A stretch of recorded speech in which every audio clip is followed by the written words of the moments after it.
Students, इस video में हम डिस्कस करेंगे principles of inheritance and variation. Chapter 5 है। फर्स्ट देखिए, जो नाम है इसमें लिखा है principles of inheritance and variation, यानी दो चीज़ें स्टडी करेंगे, इनहेरिटेंस और वेरिएशन। फर्स्ट देखिए, इनहेरिटेंस क्या चीज़ है। हम सब जानते हैं, जैसे एक एग्जांपल लें कि हॉर्स जो है, हॉर्स रिजम्बल्स अदर हॉर्स, मतलब एक ही स्पीसीज के जो इंडिविजुअल हैं वो एक दूसरे से मिलते हैं, उनमें रिजम्बलेंस है। और जो हॉर्स है वही दूसरा हॉर्स प्रोड्यूस कर सकता है, किसी और से नहीं हो सकता। जैसे rose plant resembles rose other rose plant and also rose plant is produced by other rose plant, उसके जैसे होते हैं उसी से पैदा हो सकते हैं, यानी इनमें क्या है, रिजम्बलेंस है और ये इसी से प्रोड्यूस होते हैं। एक ही स्पीसीज के जो इंडिविजुअल होंगे उनमें रिजम्बलेंस होती है। ये जो कोई भी जो रिजम्बलेंस है किस तरह से है, जितने भी ऑफस्प्रिंग और चिल्ड्रन होंगे वो रिजम्बल करते हैं दियर पेरेंट्स, या आप यूँ कह सकते हैं ग्रैंड पेरेंट्स, और ये भी कह सकते हैं ग्रेट ग्रैंड पेरेंट्स। यानी ये रिजम्बलेंस होती है, चिल्ड्रन की रिजम्बलेंस अपने पेरेंट्स से, ग्रैंड पेरेंट्स से और ग्रेट ग्रैंड पेरेंट्स से। ये जो रिजम्बलेंस है among individual of a species, उसको हम एक फ्रेज रूप में लिखते हैं like begets like, like begets like. Horse से हॉर्स बनेगा, रोज से रोज बनेगा, डॉग से डॉग बनेगा। ये रिजम्बलेंस है इसमें। लेकिन अब एक चीज़ ये है कि ये जो लाइक बी गेट्स लाइक है, ये जो रिजम्बलेंस है वो एब्सोल्युटली ट्रू नहीं है। एब्सोल्युटली ट्रू नहीं है मतलब क्या है कि ये जरूरी नहीं है कि सभी मेंबर एक स्पीसीज के एग्जैक्टली अलाइक हो।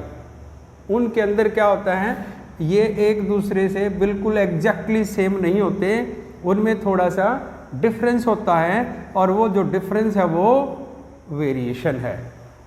डिफरेंस है वो वेरिएशन है, यानी इनमें क्या है, रिजम्बलेंस भी है और वेरिएशन भी है।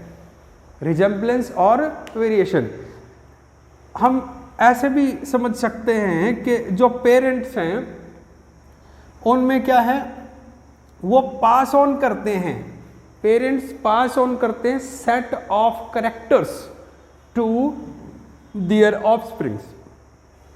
इन पेरेंट्स से ये न्यू इंडिविजुअल प्रोड्यूस हुए, और न्यू इंडिविजुअल में क्या है, ये सेट ऑफ कैरेक्टर जो पेरेंट से पास हुए।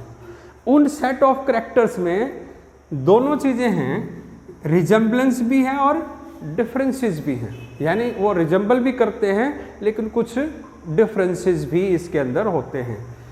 एक जनरेशन है, उससे दूसरी जनरेशन जब बनती है, एक जनरेशन से दूसरी जनरेशन, तो करेक्टर का ट्रांसमिशन होता है, करेक्टर ट्रांसमिट हुए। ये जो ट्रांसमिशन ऑफ करेक्टर है from one generation to next generation is, इसको कहते हैं हेरिडिटी। तो ये हेरिडिटी है, ट्रांसमिशन ऑफ करेक्टर्स। अब करेक्टर क्या था, सेट ऑफ करेक्टर्स जो थे उसमें दोनों तरह के मिल सकते हैं, रिजम्बलेंस भी और डिफरेंसेस भी।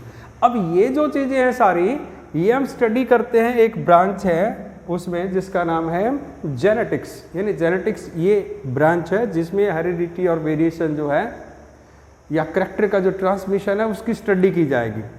ये जो टर्म है सबसे पहले बैटसन नाम के साइंटिस्ट जो थे उन्होंने दी थी 1906 में। इसके जो बेसिक प्रिंसिपल्स हैं वो ग्रेगर जॉन मेंडल ने दिए थे। मेंडल ने इसके बेसिक प्रिंसिपल दिए थे जेनेटिक्स के, इसीलिए फादर ऑफ जेनेटिक्स जो है कहा जाता है मेंडल को। ये जो जेनेटिक्स है वो क्या चीज़ है, जेनेटिक्स एक ब्रांच है जिसमें साइंटिफिक स्टडी होती है, ब्रांच ऑफ बायोलॉजी है जिसमें साइंटिफिक स्टडी, किसकी साइंटिफिक स्टडी होगी, इनहेरिटेंस की और वेरिएशन की, यानी study of inheritance and variation is genetics. ये है जेनेटिक्स। देखो अब इस जेनेटिक्स में दो चीज़ें हैं, क्या क्या हैं? हेरिडिटी का स्टडी होता है और दूसरी किसकी स्टडी है? ये स्टडी की जाती है इसमें, ये ऐसे कोई टाइप नहीं है इसकी, ये स्टडी है। जेनेटिक्स में हेरिडिटी की स्टडी है और वेरिएशन की स्टडी है। हेरिडिटी का मतलब क्या होगा? Transfer of information. Heredity means transfer of information, transfer of character. कहाँ? From one generation to next generation. अब ये ट्रांसफर ऑफ इंफॉर्मेशन, किस तरह की इंफॉर्मेशन का ट्रांसफर होता है, किस तरह के कैरेक्टर का होता है? वो इंफॉर्मेशन स्ट्रक्चरल हो सकती है, वो इंफॉर्मेशन फंक्शनल हो सकती है, वो इंफॉर्मेशन बिहेवियरल हो सकती हैं, यानी सभी तरह की इंफॉर्मेशन है उसका ट्रांसमिशन होता है एक जनरेशन से दूसरी जनरेशन, और वो कहलाता है हेरिडिटी। अब इसके लिए अलग अलग थ्योरीज दी गई। मेंडल जो थे उन्होंने बेसिक प्रिंसिपल दिए, लेकिन मेंडल से पहले प्री मेंडेलियन थ्योरी यानी अर्ली थ्योरी किसकी? Of heredity. मेंडल ने भी प्रिंसिपल दिए हेरिडिटी के, वो बाद में, पहले हम देखें मेंडल से पहले किस किस तरह के जो थ्योरी है वो दी गई। ये देखिए theory, moist vapour theory. Moist vapour theory, moist vapour क्या है? ये थ्योरी कहती है कि जी ऑर्गेनिज्म है, ऑर्गेनिज्म की बॉडी से प्रोड्यूस होते हैं, ऑर्गेनिज्म एमिट्स करते हैं किस चीज को? Moist vapour.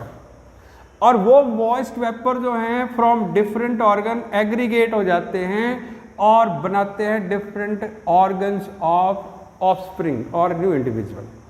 वेपर प्रोड्यूस हुए, एग्रीगेट हुए, उनसे डिफरेंट ऑर्गन बने, यानी ऑफस्प्रिंग बन गया। दूसरी थ्योरी देखिए, ये है फ्लूइड थ्योरी। पहली थ्योरी थी moist vapour theory. Fluid theory, ये फ्लूइड थ्योरी कहती है कि जी मेल की बॉडी और फीमेल की बॉडी जो है उन दोनों बॉडी से फ्लूइड प्रोड्यूस होते हैं और वो फ्लूइड मिक्स हो जाते हैं और उस फ्लूइड की मिक्सिंग से न्यू इंडिविजुअल यानी ऑफस्प्रिंग बनते हैं। नेक्स्ट थ्योरी है रिप्रोडक्टिव ब्लड थ्योरी। ये थ्योरी कहती है जी मेल है और फीमेल है, वो फ्लूइड्स क्रिएट करते हैं। मेल वाला जो है वो प्योर है और फीमेल का जो फ्लूइड है, ब्लड है, वो इम्प्योर है। ये रिप्रोडक्टिव ब्लड है, ये इसका प्योर, ये इससे इम्प्योर। ये प्योर और इम्प्योर जो रिप्रोडक्टिव ब्लड है वो मिक्स हो गया और मिक्स होने से क्या बन गया? एम्ब्रियो बन गया। इस तरह से बनते हैं। नेक्स्ट थ्योरी है प्रीफॉर्मेशन थ्योरी। ये थ्योरी कहती है कि जी स्पर्म और एग जो है, स्पर्म और एग के अंदर मिनिएचर फॉर्म में इंडिविजुअल प्रेजेंट होता है, स्मॉल फॉर्म, और वो जो मिनिएचर फॉर्म है उसको कहते हैं होम्युनकुलस। होम्युनकुलस क्या है? मिनिएचर फॉर्म ऑफ इंडिविजुअल, किसमें? गैमेट्स के अंदर जो प्रेजेंट है। ये होम्युनकुलस फिर जब इसको अप्रोप्रिएट मीडियम मिल जाता है तो वो ग्रो करता है और अनफोल्ड करता है और क्या बन जाता है? नया इंडिविजुअल उससे बन जाता है। अगली थ्योरी क्या है? Particulate theory.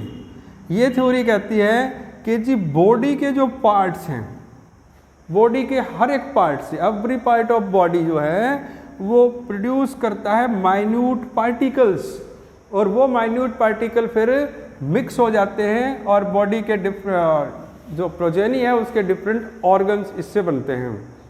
नेक्स्ट थ्योरी है पेंजेनेसिस की थ्योरी। ये थ्योरी कहती है कि every cell of body, body के जो सेल हैं वो क्या प्रोड्यूस करते हैं? ग्यूम्यूल और पेंजीन, और ये ग्यूम्यूल और पेंजीन जो है वो रिप्रोडक्टिव सेल में एक्यूमुलेट हो जाते हैं, रिप्रोडक्टिव सेल में एक्यूमुलेट हो जाएंगे और उससे फिर बनता है नया एम्ब्रियो। इस तरह से हमने क्या देखा? ये प्री मेंडेलियन थ्योरी। अब नेक्स्ट है वेरिएशन और डिफरेंस फाउंड इन ट्रेट। देखिए वेरिएशन क्या चीज़ है? जो डिफरेंसेस मिले, किसमें डिफरेंसेस हैं? Traits of individual. वो डिफरेंसेस एक दूसरे से भी हो सकते हैं और वो डिफरेंसेस जो हैं पेरेंट्स से भी हो सकते हैं। अब ये जो वेरिएशन है, अब इसको हम दो कैटेगरी में डिवाइड कर सकते हैं वेरिएशन को।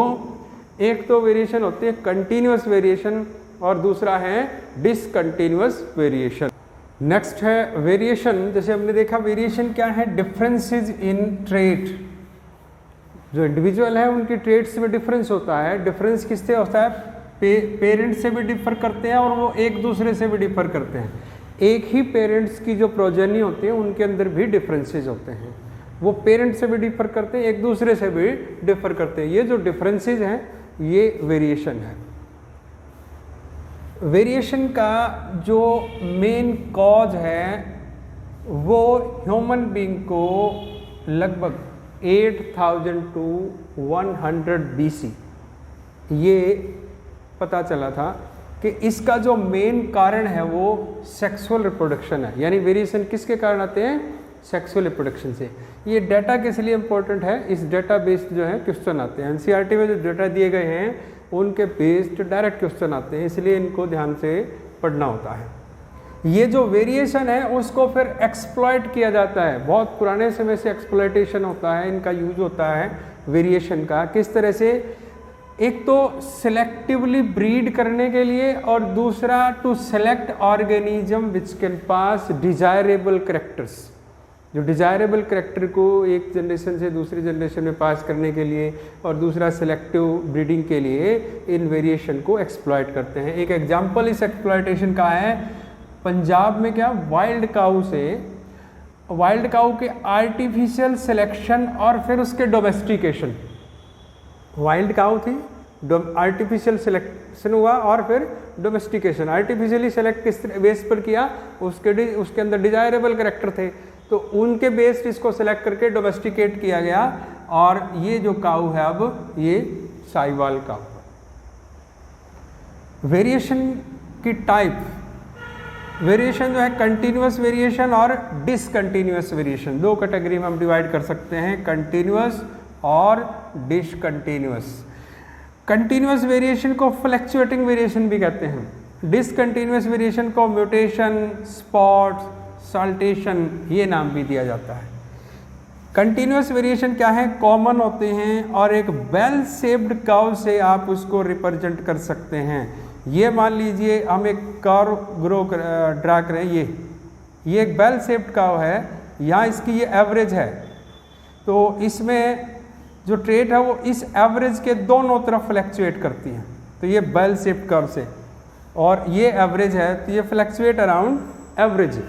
इसका रीजन क्या है, किस कारण से होती है continuous variation, chance separation of chromosome during meiosis, crossing over during meiosis, chance combination of chromosome during fertilisation.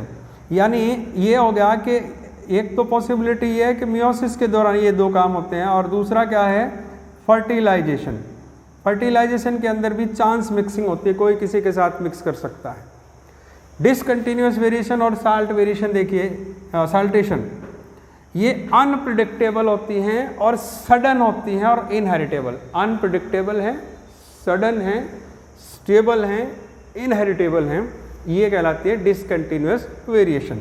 ये किसके कारण होती हैं, ये क्रोमोसोमल चेंजेस के कारण होते हैं। क्रोमोसोमल चेंजेस कौन से हैं, चाहे स्ट्रक्चरल चेंज हो क्रोमोसोम के अंदर, चाहे वो न्यूमेरिकल चेंज हो क्रोमोसोम के अंदर, और दूसरा जीन म्यूटेशन, यानी क्रोमोसोमल एब्रेशन और न्यूमेरिकल चेंजेस इन क्रोमोसोम और जीन म्यूटेशन, ये इसके रीजन होते हैं, कारण होते हैं डिसकंटिन्यूअस वेरिएशन के। अब नेक्स्ट देखते हैं मेन काम जो जेनेटिक्स में किया वो किसने किया, मेंडल ने। तो मेंडल की लाइफ कैसी थी उसको डिस्कस करते हैं। मेंडल जो थे, ग्रेगर जॉन मेंडल उनका पूरा नाम था, उनका जो बर्थ है वो 22 जुलाई 1822 को मोराविया ऑस्ट्रिया में एक पीजेंट, एक गरीब परिवार के अंदर हुआ था और यहीं से अपनी एजुकेशन लेके फिर वो मोनार्क के अंदर सर्विस करने लगे। कुछ उन्होंने फिजिक्स और नेचुरल हिस्ट्री की टीचिंग भी कुछ दिनों तक की, उसके बाद उन्होंने रिसर्च भी किया। फिर उसी मोनार्क के अंदर फिर अपनी अबॉट की जो जिम्मेवारी थी वो संभाली और उसके बाद वहीं उन्होंने नोटिस किया, किस चीज़ को नोटिस किया, उसी मोनार्क के अंदर पी प्लांट था और उस पी प्लांट के अंदर उन्होंने ऑब्जर्व किया कि बहुत सारे अलग प्रकार के सीड भी थे। पी प्लांट के जो सीड इकट्ठे किए तो उनमें बहुत सारे अलग प्रकार के सीड भी थे, वो उन्होंने ऑब्जर्व किया। और उस ऑब्जर्वेशन के बाद उसी मोनार्क में उन्होंने अपने एक्सपेरिमेंट शुरू किए, और वो एक्सपेरिमेंट किस पर थे? पी प्लांट, यानी उनका एक्सपेरिमेंटल प्लांट क्या था? Pea plant, Pisum sativum, garden pea और एडिबल पी, ये प्लांट था। इसके ऊपर एक्सपेरिमेंट किए उन्होंने, अपना लिखा एक्सपेरिमेंट ऑन प्लांट हाइब्रिडाइजेशन, अपना पेपर उन्होंने पब्लिश करवाया। किसके अंदर पब्लिश हुआ उनका पेपर? 4th एनुअल प्रोसीडिंग थी of natural history society of Brunn. Natural history society of Brunn जो थी उसकी 4th एनुअल प्रोसीडिंग में उनका जो रिसर्च पेपर था एक्सपेरिमेंट ऑन प्लांट हाइब्रिडाइजेशन, वो पब्लिश हुआ। और जब पब्लिश हुआ वो पब्लिकेशन था, उसके बाद ये 1884 में किडनी डिसऑर्डर के कारण इनकी डेथ हो गई थी। ये 1866 के अंदर इनका पब्लिकेशन हो गया था। अब ये जो प्रोसीडिंग थी इनमें पब्लिकेशन था, इसकी सर्कुलेशन जो थी वो लिमिटेड थी। उसी समय पर नेगेली नाम के एक साइंटिस्ट थे, उन्होंने मेंडल से ये पूछा था कि हॉकविड के अंदर वो एक्सपेरिमेंट को रिपीट करें। तो मेंडल जो था उसी समय उन्होंने हॉकविड के ऊपर और बीन के ऊपर अपने एक्सपेरिमेंट सेम वही किए जो पी प्लांट के ऊपर किए थे, लेकिन अनफॉर्चुनेटली उसको वो रिजल्ट नहीं मिले थे, उसी वही फाइंडिंग्स नहीं आई थी। उसका जो रीज़न था कि वो फाइंडिंग क्यों नहीं आई, क्यों वो फेल हो गया था हॉकविड और बीन के अंदर, उसमें प्योर लाइन नहीं थी, प्योर लाइन की अवेलेबिलिटी नहीं थी। प्योर लाइन का मतलब है जो plant having same characteristic due to selfing. Selfing जो कंटिन्यूस सेल्फिंग होती है तो सभी प्लांट्स के अंदर ट्रेट जो है वो एक जैसे आ जाते हैं। जैसे मान लीजिए एक पिंक फ्लावर के प्लांट हैं, तो अगर सारे के सारे उसके सीड अगर बोए हम और उससे सारे के सारे पिंक कलर के फ्लावर आते हैं प्लांट्स पर, तो हम कहेंगे ये प्योर लाइन है। तो ये प्योर लाइन ना होने के कारण जो है वो इन रिजल्ट तक नहीं पहुंच पाए। अब जो मेंडल का काम था वो बहुत ज़्यादा काम था, बेसिक प्रिंसिपल जो इनहेरिटेंस के थे वो इसके ऊपर बेस्ड है आज भी, लेकिन उसको रिकॉग्निशन नहीं मिली उस समय पर। जिस समय मेंडल ने काम किया अपने लाइफ टाइम पर उसको उसकी रिकॉग्निशन नहीं मिली। उसकी डेथ के 16 साल बाद, 16 ईयर आफ्टर डेथ, 1900 तक उसके जो काम थे वो अननोटिस्ड रहे, अनरिकॉग्नाइज्ड रहे, अनएप्रिसिएटेड रहे। उसको किसी ने अप्रिशिएट नहीं किया, किसी ने नोटिस नहीं किया, किसी ने उसको रिकॉग्नाइज नहीं किया 1900 तक। क्यों नहीं किया और फिर किसने किया ये देखते हैं। रीज़न क्या रहा कि क्यों नहीं हुआ उसका ये काम नोटिस? क्योंकि जो उसने पब्लिकेशन दिया था, ये जो अपना पेपर पब्लिश किया था इस पब्लिकेशन में, वो एक लोकल जर्नल था, उसकी सर्कुलेशन लिमिटेड थी और उस समय पर कम्युनिकेशन का मीडियम भी इतना तेज नहीं था। तो इस कारण से वो एक पर्टिकुलर एरिया तक ही लिमिटेड रहा, बहुत ज़्यादा जो साइंटिस्ट कम्युनिटी थी उस तक वो नहीं पहुंच पाए थे।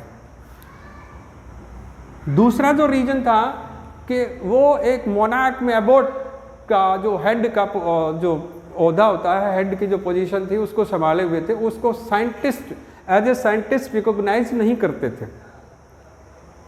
तो ये भी रीजन रहा क्योंकि उसको साइंटिस्ट ही नहीं माना। उस समय के जो बायोलॉजिस्ट थे उन्होंने इसको साइंटिस्ट ही नहीं माना।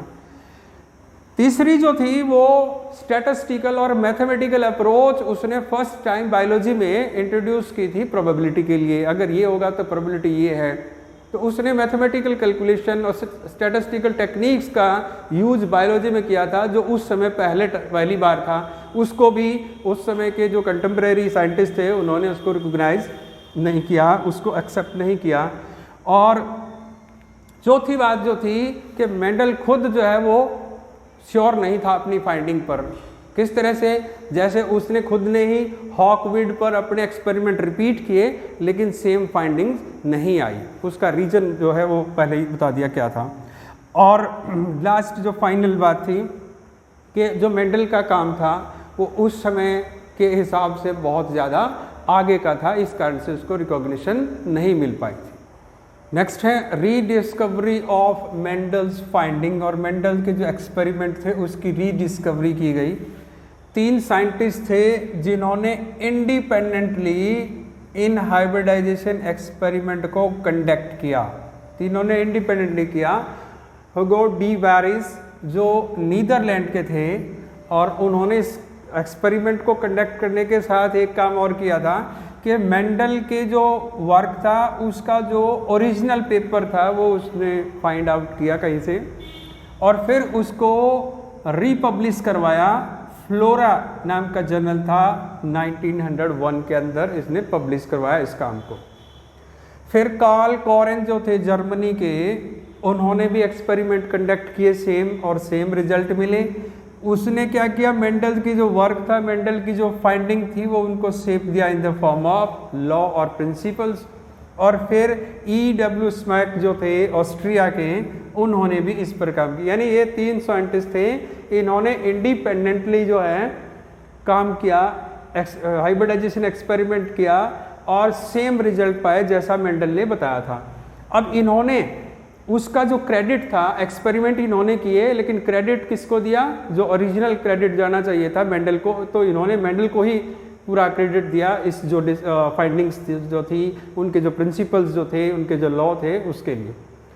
एक बेटसन और उसके साथी जो साइंटिस्ट थे, उन्होंने भी मेंडल के काम जो था उसको कंफर्म किया, और ये जो मेंडल के लॉ हैं और प्रिंसिपल हैं उनको अप्लाई किया एनिमल्स पर। तो ये थोड़ा सा डिफरेंस है कि एनिमल पर बेटसन ने किया था, और डी वारिस, कॉरेन और स्मैक जो थे, इन्होंने किस पर किया था, प्लांट पर। और इनका ये ज़रूरी चीज़ है कि क्वेश्चन पूछते हैं ये कहाँ के थे, ये नीदरलैंड के थे, ये जर्मनी के थे, और ये ऑस्ट्रिया के थे। रिपब्लिकेशन फ्लोरा में करवाया। मेंडल्स के लॉ और प्रिंसिपल किसने बनाए फाइंडिंग से, इसने कॉरेन। अब मेंडल ने जो सेलेक्ट किया था plant, P plant, experimental plant जो था मेंडल का, वो पायसम स्टिवम जो था, या पी, और गार्डन पी, और edible P, not sweet pea. इसको ये भी है, ये गार्डन पी भी है, गार्डन पी और एडिबल पी, इस पर इसने अपना एक्सपेरिमेंट किए थे। ये क्यों सेलेक्ट किया था, इसलिए सेलेक्ट किया था कि ये जो प्लांट है इसका लाइफ स्पेन जो है वो शॉर्ट है, तो आसानी से थोड़े समय में ज़्यादा जनरेशन को स्टडी किया जा सकता है। लार्ज नंबर ऑफ सीड जो है, एक जनरेशन में, सिंगल जनरेशन में बहुत ज़्यादा सीड बनते हैं, तो सैंपल साइज काफ़ी बड़ा हो सकता है, और सैंपल साइज बड़ा होगा तो एक्यूरेसी ज़्यादा आती है। फिर ये जो प्लांट है वो इजी है to raise, to maintain and to handle. Easy to handle, easy to maintain, easy to raise. ये जो प्लांट था इस पर पहले भी काम हो चुका था। गोस नाम के साइंटिस्ट थे, 1882 में उन्होंने पी प्लांट पर पहले भी काम किया था। ये जो पी प्लांट है इसमें क्या है, सेल्फ पोलिनेशन। इसमें क्या है, ये प्लांट सेल्फ पोलिनेटेड, लेकिन क्रॉस भी करवाया जा सकता है, और जब क्रॉस पोलिनेशन करवाते हैं तो जो हाइब्रिड बनते हैं वो फर्टाइल हाइब्रिड बनते हैं। सेल्फ पोलिनेशन तो हमें क्या मिलेंगी, प्योर लाइन मिलेंगी, और जब हमें डिजायरेबल क्रॉस करवाना हो तो हम क्रॉस करवा सकते हैं, और उससे जो ऑप्शन मिलेंगे वो भी फर्टाइल होंगे। और सबसे इम्पॉर्टेंट चीज़ है कि ये जो प्लांट है इसमें इजीली डिस्टिंग्विशेबल कॉन्ट्रास्टिंग ट्रेट हैं। आसानी से हम डिस्टिंग्विश कर सकते हैं एक करैक्टर को दूसरे करैक्टर, एक ट्रेट को दूसरे ट्रेट के साथ। तो इस तरह से ये जो थे ये रीजन रहे जिस कारण से मेंडल ने एक्सपेरिमेंट किया। और दूसरा ये भी था कि मेंडल जहाँ जिस मोनार्क में काम करते थे उसमें ऑब्जर्वेशन भी इन्होंने सबसे पहले पी प्लांट पर की थी। वहाँ पी प्लांट बहुत सारी संख्या में वहाँ थे, इसलिए उसने ये सिलेक्ट किया था। Thank you.